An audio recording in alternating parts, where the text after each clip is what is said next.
Welcome to another edition of Bravo Breaking News. So Rinna is currently on her post-Housewives press tour, which knowing her probably will never end. She recently stopped by E! News with Justin Sylvester and Adrienne Bailon to discuss her latest venture, Rinna Rosé. But before she dives into some self-promotion, she shares a few hot takes about her time on Real Housewives of Beverly Hills. I'm going to break it all down, but first, make sure you hit that subscribe button so you don't miss any Bravo breaking news. So what does Rinna think the show will be missing without her? Everything. Of course, this is classic narcissistic Rinna behavior. Let's be real. The show was iconic well before she joined, with the dinner party from hell, the limo fight between Kyle and Kim, and will continue to be great after. I mean, at the end of the day, Bravo is a business. Kathy pretty much gave them an ultimatum after last season that she wouldn't return if Rinna was still on the show. And who did they choose? It's clear that they realized that the show would be missing a lot more without Kathy than it would without Rinna. Her complete delusion is not lost on me. So this brings me to Rinna's next response.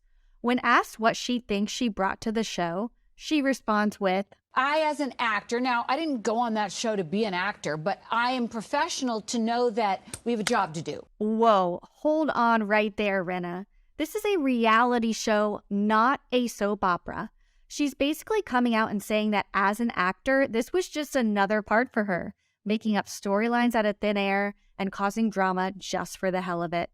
Not that this comes as any surprise. It totally makes sense. Yolanda says she's sick with Lyme disease, and Rinna then turns that into her having Munchausen syndrome. It's basically a storyline straight out of Days of Our Lives. Oh my God! You were conned! You were conned! I was conned! She always came off calculated and never seemed authentic or real. That's what makes the Real Housewives so great. It's that these women have real friendships and real conflicts. I hope that we'll get back to more of that now that she's off Beverly Hills. Finally, she was asked if she regrets ever saying anything about the drama with Kathy and Aspen, because that's obviously what cost her her job. Her response? Do I regret it? No, because I am there to tell the truth. I am there to tell what happened. I call bullshit on this one. Rinna is beyond thirsty and never misses an opportunity to make that coin. She would have never left the show on her own accord, so there definitely has to be some amount of regret there. She's just not willing to own it, baby. She also compares her sharing the Kathy meltdown situation to what's going on in Potomac with Robin and Juan. For me to not say something would be much similar to what's happening over on Potomac. I think it's a little different, Rinna. Robin straight up denied that anything was going on with Juan when she was confronted about it on the show.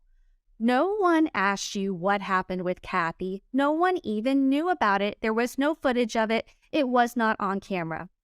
You could have just kept your mouth shut and stayed out of the family business, but instead, you inserted yourself somewhere where you shouldn't have been in the first place.